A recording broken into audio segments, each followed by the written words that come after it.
Predictable podcasts. Predictable podcasts. There's a million of them out there, babbling about the same old boring stuff. But trust me, my friend, this is not one of them. This is Diary of a Bald Man. He's bald, and he's completely off his damn rocker, and I love that about him. Safety, dinosaurs, relationships, the many uses of a can of Raid in the bedroom. Hold on. Did I read that right? What the f*** happened there? All right.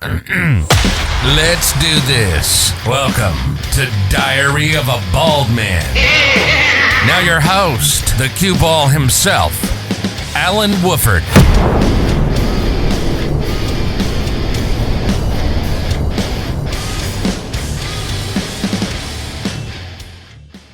Hey, this is Alan Wooford, and it is February 10th, 2022. So I know I'm going outside the box of what's generally considered to be appropriate for podcasts or for recordings by putting in dates and times and information like that. But I'm not like everybody else. I've got my own thing. I do my own way. And one of the reasons that I do that is because I'm independent. You know, I don't want to think about how everybody else does their show, how everybody else gets along, and how everybody else handles things. And there's a reason for that. I mean, you want to be independent. You want to be different. You want to have a show that either inspires or educates or gets people going. And I was not prepared. I was not prepared for this week. Generally, I want to do a show like once a week. You know, I don't want to flood the airwaves with constant rambling. I mean, I do. We're, in a sense, communicating, and we're communicating sometimes information that's beneficial, information that may, help others with things. I don't know. Everybody looks at it differently. But one of the things that I was surprised about was this week, after putting out the podcast Get Out of Their Box, was the number of comments, the number of emails I got flooded with. And when I say flooding, don't misunderstand me. For the year that we had Dragging Up 6.0, we probably combined throughout the entire year received maybe 90 emails, 90 comments. And in part of that was in the setup, we didn't say, hey, communicate with us, do this, get involved. But since I've been working with Keith Kramer and reformatting, how we do the show, things have changed a little bit. People hear that message, hey, I want to send something to Alan. I want to get some input. And that's what happened. That's the reason there's a second show coming out in the same week that I put out another show. Again, not wanting to flood the airwaves. But it's odd to me, and maybe to others too. I don't know. I'm not another podcast host. I don't know how other people get their input or their information. They have different things on social media. But after that, the last show, Get Out of Their Box, not trying to fit inside what everybody else was doing, I got flooded with comments. And that's what today's show is about. I'm under fire, and it's not negative. It's not, positive. It's just people responding to what they heard. Now, I know I've got a large reach. According to Spotify, just from what I could see from the Spotify, because I use Anchor to host the podcast, I could see that 60% of the listeners are female. The largest age group that's listening right now is between like 25, 34. I've got some other ranges too, but that's the ones that's listening. And I'm curious as to what their interest is. And, an old bald guy rambling, and it's unique to me because, I would think that I'd have to compete for just the people in my age group, the 50 plus. I mean, in dog years, we're old as shit. We're talking about like 350 years in dog years. And I was surprised after launching the last show with just in a few days, the number of feedback, number of comments, number of information coming in.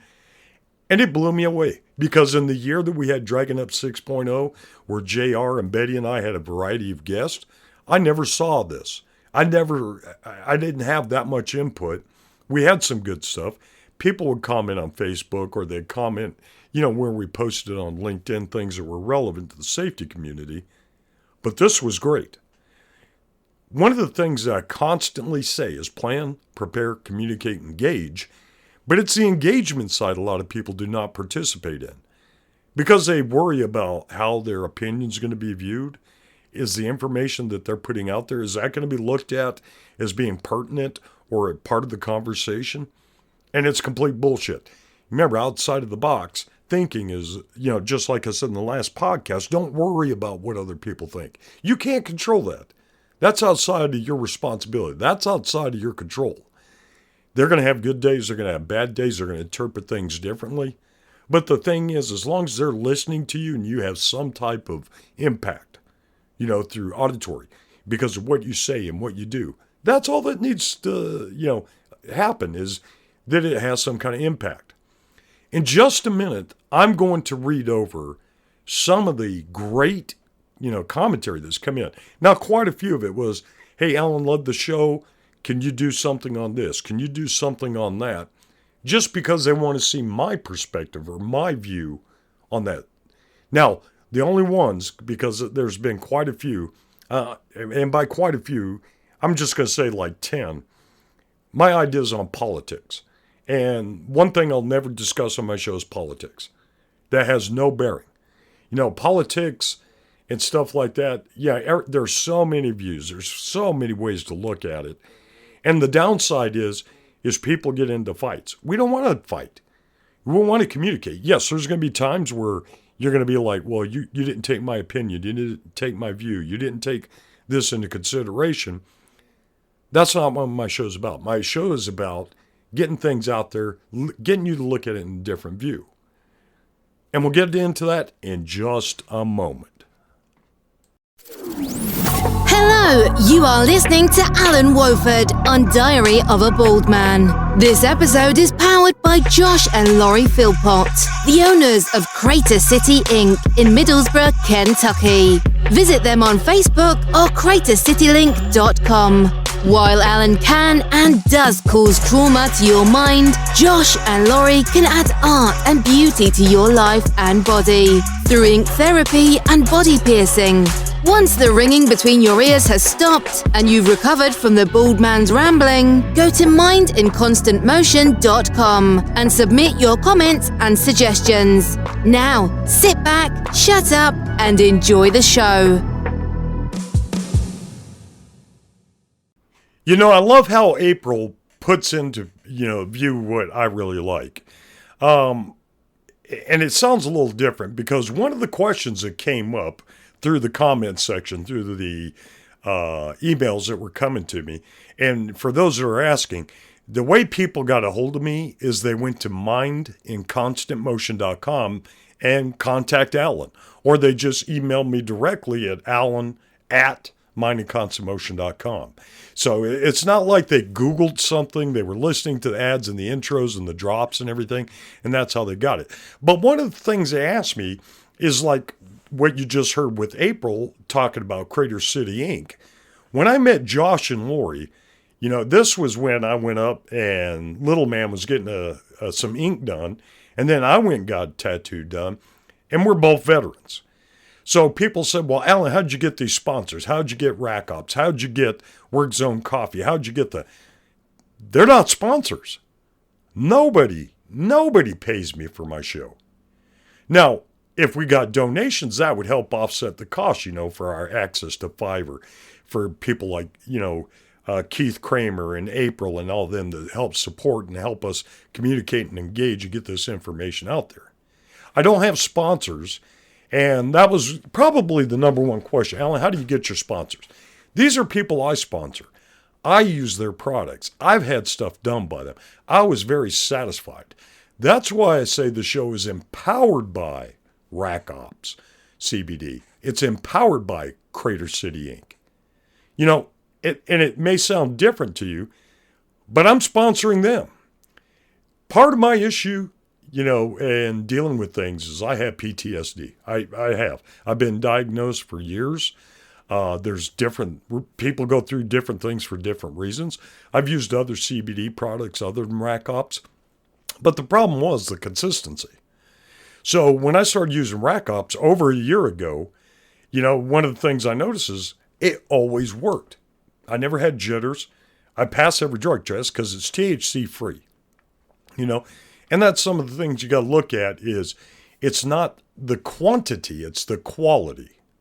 Same thing with Work Zone Coffee. You get their coffee, it is great tasting coffee every single time.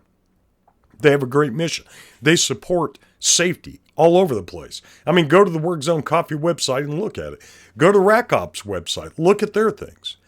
But, when it comes to Crater City Inc., Josh and them, I mean, I could tell you don't let people carve into your body with needles or, puncture, pierce, and do things unless they're good. You have to identify that by personally being involved. So that's why I say empowered by. So for all those that question this, like, hey, Alan, how'd you get these great sponsors? How'd you get them to be a part of your show? It's because I know them. I may not know Joe Rivas with RackOps, but I know his product. I know people that have used his product. I don't personally know all the personnel behind Work Zone Coffee, but I know their product. So I'm sponsoring them. So if you hear it, see or say it, I've not been paid by any of them. I paid to be able to use their stuff, to have their services. So that's what you're supposed to do when you get something out. I don't want somebody to say, well, your show is based off this because they gave you money. No, fuck that. You're not going to pay me to promote your stuff. I'm going to pay you to try it. And if it sucks, I'm not going to go out there and tell people it sucks. I'm not going to go out there and tell people it's the best because they're going to look at it completely differently. So for all those, that was the number one question. How did I get my sponsors? So I don't have sponsors. I have people that empower me, that empower this show. So let's get into some of these comments. These are some of these, that, again, with all the time with Dragging Up 6.0, did not have anything like this. All the comments that came in were like, hey, we love Betty. Can you get her more on this? We'd like to know more information about women in the field. Hey, can you get JR to sponsor this? And these were great. It was nice. It was good to hear back from this. But the engagement that we're getting now, just from this podcast, just from Diary of a Bald Man, has blown me away. So from Jeff Litz of Tacoma, Washington, Alan, I like the format that you have with Dragging Up 6.0 podcast with JR and Betty. Do you plan on adding a second host to the Diary of a Bald Man as part of this new show? And Jeff, the answer is simply no. I mean, I'm the bald man. It's my diary, and I'm old as shit. Why am I going to put somebody else on here? Yes, I will have guests, but co-hosts, no. The reason is with a diary, those are your personal notes. Those are your personal reflections. Those are your personal observations. So the people you guys are going to be hearing from, like Dr. Pat Ballone. I loved her book, Why Am I Sick, Fat, and Tired? For those that don't know, back in the day, I weighed over 330 pounds. After I left law enforcement, my world turned to shit. So I was losing weight because I had a physician up in Alaska say, Alan, see this scale? Within 5 years, you'll be dead. So I started doing my own research. Had I read Dr. Pat Ballone's book back then, it would have happened so much fucking faster. I'm telling you, I was miserable. My PTSD was bad. There were so many things going on. Then I'm going to have Dr. Hale from Total Hair and Body. He's the one that cuts into my ass and gives me the pellets. And that may sound odd to some of you. There is a male hormone replacement therapy using pellets. They've got injections, they got creams, they got all this. But because I'm in my 50 plus, my testosterone was down, my quality of life was down, I had to look at something else. Again, that's something that empowers me, that empowers the show. So yes, you're going to see guests come on, but it's going to be something that's for all age groups, The young ones that I said from Spotify are listening, they're going to be like, hell, when I get old, I need to go to Knoxville, find Dr. Hale, Total Hair and Body. Oh, I'm going to have to look up Joe Rivas and start using this for PTSD. There's so many things that we share. It may not be pertinent now, but it's going to be something you think about in the future. So, Jeff, no, I will not have other podcast hosts, but we will have some great guests. Now, this one threw me off. How the hell he came up with this, I don't know. So, on the thing, when you sign up to send a comment, if you don't do it through the email, you go in because you want some autonomy. So this one was from, and this is the way he spelled it, JJ, the letters JJ, last name J-J-A-Y, from Okeechobee, Florida. It's supposed to be Okeechobee. The sumbitch couldn't even spell it correctly. So I doubt he's actually from there. And it says Alan, A-L-A-N. Why do you always seem so angry at people? Well, JJJ, for one, if you Google Alan the safety guy, you saw me on Facebook, you saw it on LinkedIn, my name all over the place is A-L-L-E-N. So one is because some of you dumbasses can't even spell my name correctly when it's all over the internet. You're the only one out of all of these emails that spelt it A-L-A-N. So are you sure you emailed the right person? I mean, it's even on my webpage, A-L-L-E-N. Contact Alan, A-L-L-E-N. So why am I angry at people? Because people do stupid shit. But I am a cat and a dog person. So if you have cats or dogs, I've done rescue for years. I love Rottweilers. I know a lot of people freak out. My wife is like, honey, I don't want a dog that big. But back when I was in Wilmington, North Carolina, Samantha got me hooked up on Rottweiler rescue. She was somebody I worked with while I was working as a private investigator and setting up a security thing. That's a whole other story. But I love Rottweilers. I grew up with dogs. And so JJJ from Okeechobee, Florida, that's why I'm so angry at people. If you're going to communicate and you're going to get something out and you're going to accuse somebody of being something, don't be a dumbass. Make sure that you're correct and that you're not inciting some kind of rage. I'm not mad at him. We all interpret things differently.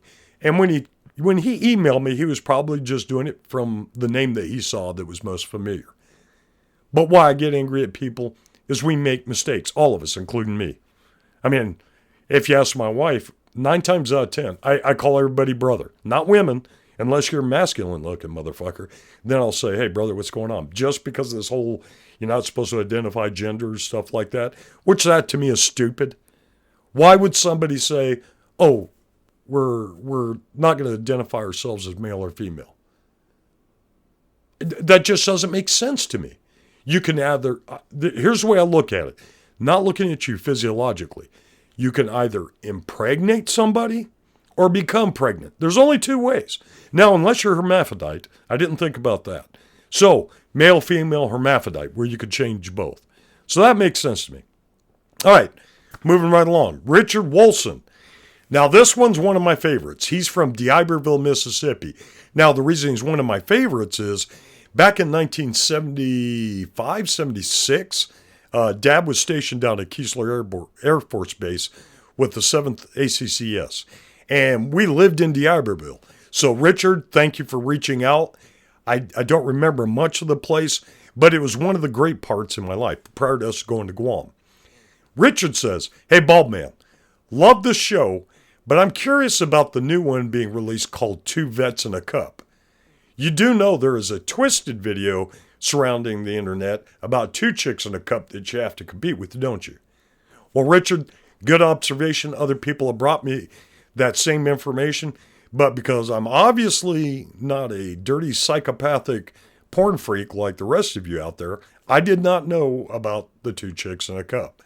Now, you will hear, because we did find out about this later, when Keith Kramer did the intro for the 2 guys in a cup, he alludes to that. I mean, we make fun of it.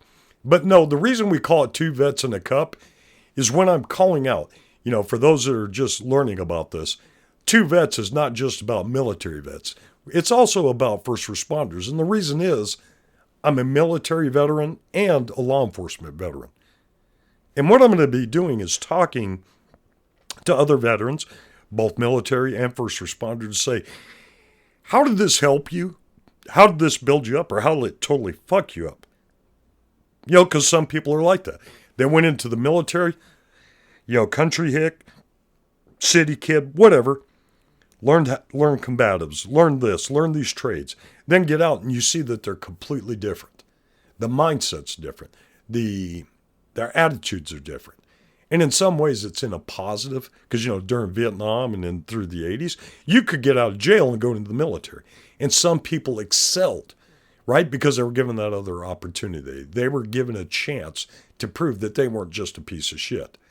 So that's what two vets in a cup is about. We're not taking a deuce inside of each other's cup and doing the crap that those chicks did.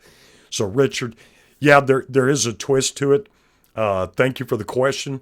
Yes, there's probably going to be some concern, but once people start listening to the show, I think they will see that it's something beneficial to everybody. So let's get moving along. So yeah, we definitely don't want to consider that and sit thinking about it. So Justin Baker from Nashville, Tennessee. Hey, brother. He goes, and I get that from you. I have to ask, what is your coffee or beverage of choice? I seen on LinkedIn that you are a proclaimed or self-proclaimed coffeeholic. So yeah, if you go into LinkedIn, it does say veteran, and then it says safety consultant, podcaster, coffeeholic. So I put this out because people will tell you, anybody that's worked with me, I will drink coffee from the time I get up to the time I go to bed. So to answer your question, Justin, my beverage of choice is coffee until I switch over to wine. I'm not a liquor drinker. I don't drink anything else. For those that read when I had the AlanWolford.com page up before it crashed, after my daughter passed away, I was a severe alcoholic. Because that's the way people tend to deal with death of a child or death of a relative or some other thing is they start drinking, they start doing drugs, whatever it was. Mine was liquor. And it was nasty stuff. I have not touched liquor since. I've taken a sip of my wife's vodka. I did that once until I started doing lap dances around the subdivision. So yeah, I really don't do that. So I like my coffee. I love my red wine. Red wine's good for you. Baby Jesus turned a whole bunch of water into wine at a wedding. I was drinking a lot of 19 Crimes. I like Shiraz. I'm starting to like these Italian wines. But as for my coffee of choice, I like dark roast. Sumatra. It sounds odd. I don't have a particular coffee. I'll drink Black Rifle, Work Zone. I'll drink, a variety of different dark coffees. I don't like any of your Folgers or stuff like that. I'll drink it. Because not everybody wants that dark stuff that makes your cellular structure shake, So I like coffee, and my nighttime beverage is red wine. For those that were listening, like I said, 19 Crimes. There's not a 19 Crimes out there I've not tried. The Snoop one was a little odd. But I do like a Shiraz. I love Shiraz. I love, it's hard to say this, but I'll go to Total Wine and More up in Knoxville and just try different ones. I don't drink to get slammed. Wife and I call it getting schnockered, but it's to help me relax. Okay. So I hope that answers your question. I like dark, strong coffees and I like red wines. All right. So from Paula, excuse me if I say this wrong, Frabasha, and she's out of Tallahassee, Florida. Alan, what do you do to relax? We notice on your podcast you tell other people different things, but what is something you do to take off stress? Well, Paula, this may sound odd. I've got a couple of hobbies. Some of them I can't do right now just because of space and time, like putting models together. If I have time to do it, I like to do what's called a cryptogram. And it's like a code thing. You've got these series of letters, you got to figure it out.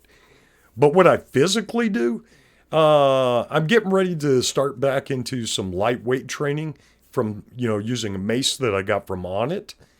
But if I'm really stressed out, excuse me, outside of reading, I'm a voracious reader.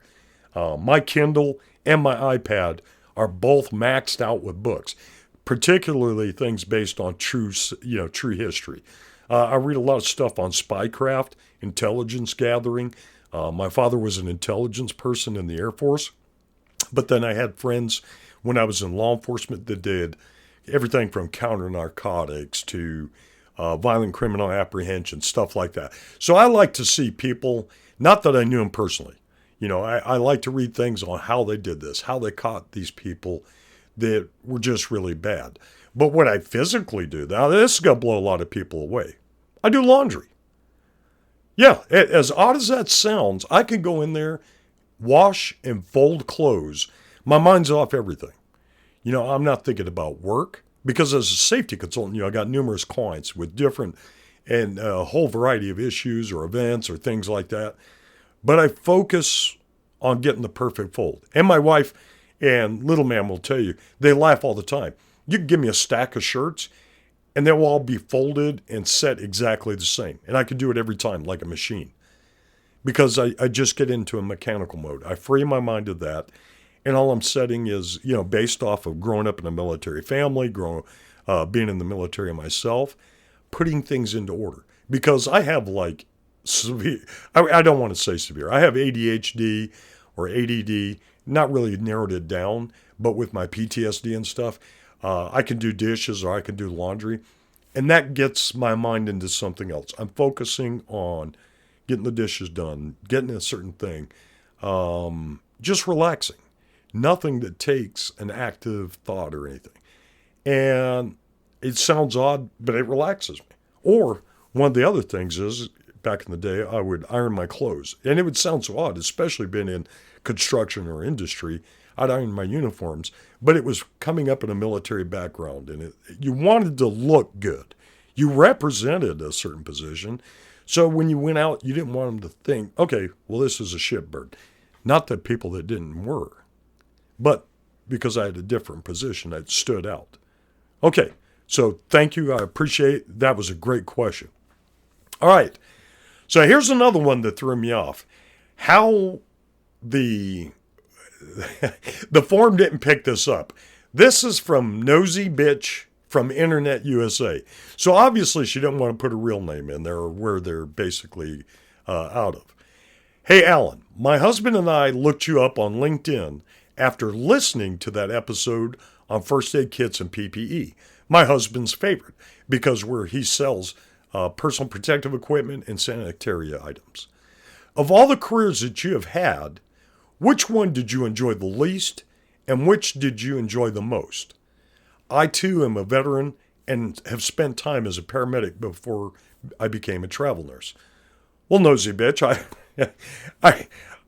that just blows me away. I'm not sure why you didn't put your name in. I could see why Internet USA if you're a travel nurse. So probably the one I enjoyed the least, I would have to say when I got injured and I was medically discharged from the military, I got put into what was called the Veterans Training and Education Program. So what they were trying to do is, because where I had a medical discharge, using my limited range of motion or my limited abilities, they put me in a textile mill in Gainesville, Georgia. It was called Chicopee. It was a Johnson & Johnson company. I was fortunate because my older sister Leanne was working there. My brother-in-law was working there. A lot of great people. But with my background and my interest, I was really not looking forward to that. So when I first got hired on, I was put into basic quality control. I would look at material that was being produced and look for deficiencies where there was off color, off weave, off pattern. It didn't meet whatever the requirements were for that. And to me, that wasn't a challenge. I stood there and was scanning material. Now, it's obviously important. Quality control is very important. But then I went into heat treat and other stuff. And all I did was feed machines.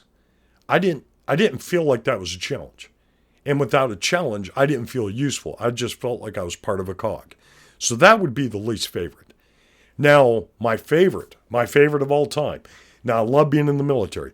But it was cut short. It was what it was intended to be. I got my time. I did what I was supposed to do.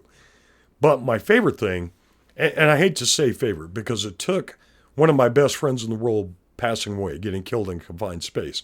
When I got involved in safety, I did not initially start training, but it turns out, and I'm not just saying this, I'm not blowing my own horn. My wife, all my previous students, previous clients will tell you that one of my strongest things is be able to communicate, teach, and get people educated on critical things, whether it's hazard communication, whether it's confined spaces, HAZWOPER. I'm a great teacher, and I enjoy that. And it sounds odd because with my PTSD and some of my other issues, I don't like being in groups. I can't go to concerts. I can't go to things that you would think most people would enjoy. I do not like crowds. Fuck that. I don't want people around me. But I can get into a classroom. You could have 200 people in there. And I'm engaging, and I love it, and I don't feel drained. So, nosy bitch, my worst was working in the textile industry, and not that the people that do it aren't great. It was just not for me, again, because there was really no challenge to me. And my greatest was to train and to be an educator. So I hope that helps. And the last one, we're going to go into the show because, one of the things I want to do is keep things simple. Keep it short. I don't want to go on and on and on. So this last one is from Riley Menzito from Houston, Texas. Hey, Alan, when will you do a video podcast? Well, Riley, never. So I've got a voice that's made for radio and a face that's made for radio. Okay, think about that. I don't want to get out and do video podcasts and have people dressing me with their eyes. I'm already dressed. I don't need the additional layers. But, I had a friend that was in a vehicular accident last year in Knoxville because as he was going to work, he was trying to catch up on a video safety podcast and ran into something right in front of him. So that's on him. He's a safety guy. Tennessee has a hands-free thing. So, that's not to blame the show host, but it was kind of funny since they were talking about distracted driving and DOT things. And then he gets into an accident. Guys, this has been a blessing. I appreciate your time. I appreciate all these comments. And again, I am blown away by the reach and the response and the engagement that you are taking after listening to the show. We've got the 2 Vets in a Cup coming up. We've got some great guests that are coming on to Diary of a Bald Man because not only do they empower me, they're going to empower you. When you think about it and you think on your own, Audible Diary, you think about your own life coming forward. You're going to look at mine, you're going to look at yours, and you're going to say, we could be kin, we could be this, because that dumbass Alan has done some stupid shit, but I was right behind him. This is Alan Wolford telling you, plan, prepare, communicate, and engage. And thank you for listening to this show. God bless you. If you believe in God, if you don't, well, to hell with you. But thank you for being here. Have a great night. You've been listening to the Diary of a Bald Man. How do you feel? A little dizzy? Maybe a little nauseous? That was one hell of a ride, I know. It's our passion to make you feel as uncomfortable as possible. We hope you've enjoyed the show. We know we had a blast. Make sure to like, rate, and review the show. We'll be back soon, but in the meantime, Google Alan the Safety Guy. You'll find all the socials there. Connect with us, or else. See you next time on Diary of a Bald Man.